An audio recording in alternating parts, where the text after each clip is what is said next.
عید الاضحیٰ آتی ہے تو دنیا بھر میں اہل اسلام حضرت ابراہیم علیہ السلام اور ان کے بیٹے حضرت اسماعیل علیہ السلام کے عظیم جذبہ اثار اور قربانی کی یاد مناتے ہیں۔ قربانی دراصل اس تجدید عہد کا نام ہے جس کی طرف قرآن مجید نے یوں اشارہ فرمایا، بے شک میری نماز اور میرا حج اور قربانی سب بندگی اور میری زندگی اور میری موت اللہ ہی کے لیے ہے جو تمام جہانوں کا رب ہے۔ رسول کریم صلی اللہ علیہ وآلہ وسلم نے مدینہ منورہ کے اپنے 10 سالہ قیام کے دوران ہر سال قربانی فرمائی۔ قربانی ہر صاحب استطاعت مسلمان پر واجب فرمائی گئی ہے۔ خود رسول کریم صلی اللہ علیہ وآلہ وسلم، ان کے صحابہ اور پوری امت کے مسلمان ہر خطے اور ملک میں اس پر عمل کرتے رہے اور قربانی کو شعائر اسلام میں شمار کیا گیا ہے۔ سورۃ الحج کی آیت نمبر 36 میں ارشاد ہوا، قربانی کے اونٹ اور گائے کو ہم نے شاعر اللہ یعنی اللہ کی عظمت کا نشان بنایا ہے، اس میں تمہارے لیے خیر ہے۔ حضرت زید ابن ارقم رضی اللہ تعالیٰ عنہ بیان فرماتے ہیں کہ رسول اللہ صلی اللہ علیہ وآلہ وسلم سے صحابہ نے عرض کیا کہ یہ قربانیاں کیا ہیں؟ آپ صلی اللہ علیہ وآلہ وسلم نے ارشاد فرمایا، یہ حضرت ابراہیم علیہ السلام کی سنت ہے۔ جب صحابہ نے یہ عرض کیا کہ ہمارے لیے اس میں کیا ثواب اور اجر ہے، تو آپ صلی اللہ علیہ وآلہ وسلم نے جواب دیا، ہر بال کے بدلے ایک نیکی ہے۔ یہی وہ فضائل ہیں کہ جس کے سبب دنیا بھر کے مسلمان عید قربان پر اپنی اپنی استطاعت کے مطابق قربانی کرتے ہیں، اور ان میں سے کچھ تو عید قربان آنے سے کئی مہینے پہلے ہی جانور پالنا شروع ہو جاتے ہیں اور اس کی تیاری رکھتے ہیں۔ ہماری نظروں سے ایسے ہی ایک شخص کی بہت ہی خوبصورت ویڈیو گزری کہ جس میں وہ اپنے قربانی کے پالتو جانور کو جب اللہ کا نام سناتا ہے اور اسے قربانی کے لیے لیٹ جانے کا کہتا ہے تو وہ جانور زمین پر قربانی کے لیے بالکل تیار ہو کر لیٹ جاتا ہے۔ یہ ناقابل یقین منظر آپ کو مکمل تفصیل کے ساتھ دکھائیں اور سنائیں گے، لیکن آگے بڑھنے سے پہلے آپ ریڈ بٹن پر کلک کر کے اور بیل آئیکن کو پریس کر کے ہمارے چینل کے سبسکرائبرز بننا مت بھولیے تاکہ ایسی خوبصورت ویڈیوز آپ کی روزمرہ زندگی میں شامل رہیں۔ خواتین حضرات، اسکرین پر آپ جو مناظر دیکھ رہے ہیں، ان بھائی صاحب نے انتہائی محبت کے ساتھ قربانی کے لیے جانور پالا اور اس کی اس بہترین انداز میں پرورش اور تربیت کی کہ جب اسے اللہ کا نام سنایا جاتا ہے اور اسے قربانی کے لیے لیٹنے کو کہا بھی جاتا ہے تو وہ فوری طور پر تیار ہو کر زمین پر لیٹ جاتا ہے۔ آپ یہ خوبصورت ویڈیو دیکھیے اور ساتھ ہی ساتھ اس بھائی کی محنت پر ایک لائک ضرور کیجیے گا۔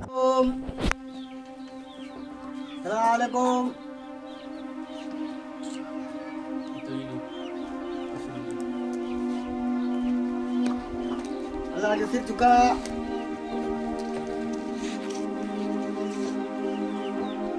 مجھے اللہ کی راہ میں ذبح کرتا ہوں،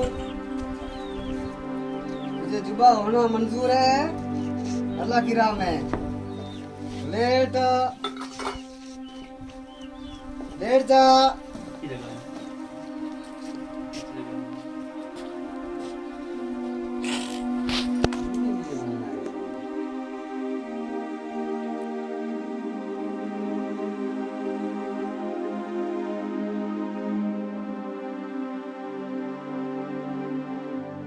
خواتین حضرات، کچھ سال پہلے کراچی کی مویشی منڈی میں قربانی ہی کے ایک بیل کی بھی بالکل اسی طرح کی ویڈیو وائرل ہوئی تھی کہ جسے لاکھوں لوگوں نے دیکھا اور پسند کیا تھا۔ اس میں بھی جب جانور کا مالک اس بیل کے کان میں اللہ کا نام لیتا ہے اور اسے قربانی کے لیے لیٹ جانے کا کہتا ہے تو اتنا قوی الجثہ جانور جس پر انسان شاید ہی طاقت و قدرت رکھتا ہو، وہ قربانی کے لیے چپ چاپ زمین پر سر رکھ دیتا ہے۔ اور جس نے بھی یہ منظر دیکھا تھا اس نے اقرار کیا تھا کہ بلا شبہ یہ شخص خوش قسمت ہے کہ اس نے اپنے جانور کی پرورش ایسے بہترین انداز میں کی ہے کہ وہ بھی جانتا ہے کہ اسے اللہ کی مرضی کے آگے سرنگو ہونا ہے۔ اس بات میں کوئی شک نہیں ہے کہ یہ ایسا عمل ہے جو اللہ تعالیٰ کے قرب کا ذریعہ بنتا ہے۔ قربانی کا یہ عمل صرف جانور کو ذبح کرنے تک محدود نہیں ہے بلکہ اس کے گہرے اور دور رس اثرات ہیں۔ اگر قربانی کو وسیع تناظر میں دیکھا جائے تو قربانی کا درس سارا سال پیش نظر رکھنا چاہیے تاکہ ہم اللہ تعالیٰ کی رضا حاصل کر سکیں۔ یہ بات شعوری طور پر سمجھنے اور سمجھانے کی ہے کہ قربانی کا مقصد صرف ایک رسم ادا کرنا نہیں ہے بلکہ یہ ہمیں ہر سال تسلیم و رضا، اثار اور قربانی کے ان جذبات سے آشنا کرواتی ہے جو ایمان کی معراج ہیں۔ مگر اس کا دوسرا پہلو یہ بھی ہے کہ آج کل قربانی کا فریضہ مذہبی سے بڑھ کر سماجی حیثیت، خود نمائی اور نمود و نمائش کے تہوار کی حیثیت اختیار کر چکا ہے۔ قربانی کا فلسفہ تو یہ تھا کہ بندے کا جینا مرنا اور زندگی کا ہر عمل اللہ کی اطاعت اور بندگی کی علامت اور اپنی خواہشات کو قربان کر کے اللہ کی خوشنودی اور قرب حاصل کرنے کا نام ہے۔ اسی اسی لیے تو اللہ رب العزت نے قرآن پاک میں فرمایا کہ اللہ کے پاس قربانی کے جانور کا گوشت پہنچتا ہے اور نہ ہی اس کا خون، البتہ اس کے پاس تمہارا تقوی پہنچتا ہے۔ افسوس کا مقام یہ ہے کہ آج کل لوگ اس فلسفے اور تصور کو بالکل بھلا بیٹھے ہیں۔ پہلے ذی الحج کا مہینہ آتا تھا تو حضرت ابراہیم علیہ السلام کے جذبہ قربانی اور اطاعت الہی کو ڈسکس کیا جاتا تھا، بچوں کو اس کی اہمیت، تصور اور تفصیل بتائی جاتی تھی۔ قربانی کے جانور کو محض اللہ کی رضا کی خاطر خریدا جاتا تھا، خوبصورت اور صحت مند جانور تلاش کیے جاتے تھے، انہیں گھروں میں رکھ کر ان کی خاطر مدارت کی جاتی تھی۔ صرف صاحب نصاب افراد ہی اس فریضے کو انجام دیا کرتے تھے، لیکن نہ تو قربانی کرنے والوں کے دلوں میں خودنمائی کا تصور آتا تھا اور نہ ہی قربانی نہ کر سکنے والوں کے دلوں میں احساس کمتری اور ندامت کا احساس موجود ہوتا تھا۔ مگر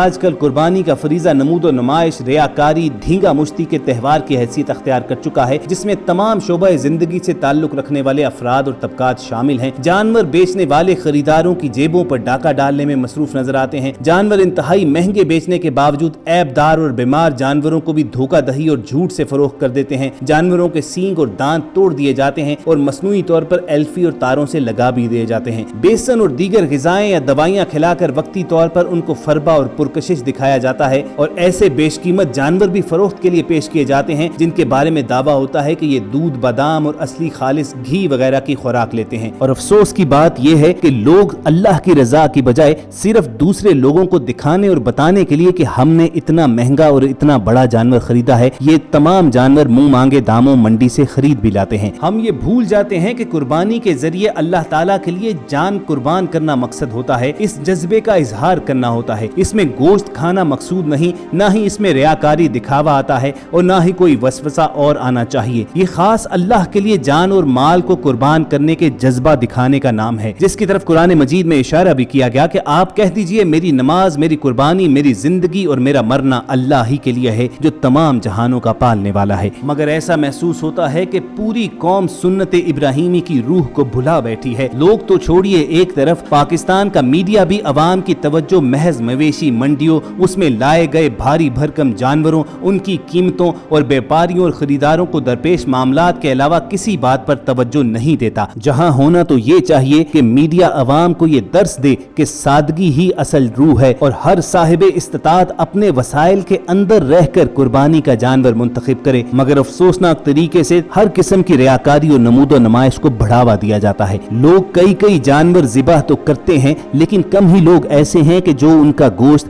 اصل حقداروں تک بھی پہنچاتے ہیں۔ قربانی کے گوشت سے فریزر اس طرح لبالب بھر لیے جاتے ہیں کہ عید قربان کے بعد کئی ماہ تک گوشت خریدنے کی ضرورت نہیں رہتی، اور یہ تمام لوگ اس بات سے ناواقف ہوتے ہیں کہ قربانی اصل میں اخلاص نیت ہی کا نام ہے۔ ہماری اس ویڈیو کا مقصد یہی نقطہ آپ تک پہنچانا تھا، اور اگر ہم اپنی اس کاوش میں کامیاب ہوئے ہیں تو آپ اس ویڈیو کو لائک کر کے فیس بک اور واٹس ایپ کے ذریعے دوسرے لوگوں کے ساتھ شیئر بھی کیجیے گا، اور ایسی ہی معلوماتی اور اسلامی ویڈیوز آپ فیوچر میں حاصل کرنا چاہتے ہیں تو ریڈ بٹن پر کلک کر کے اور بیل آئیکن کو پریس کر کے ہمارے چینل کے سبسکرائبرز بن جائیے۔ بہت جلد آپ سے دوبارہ ملاقات ہوگی۔ اپنا اور ارد گرد کے لوگوں کا خیال رکھیے۔ اللہ حافظ۔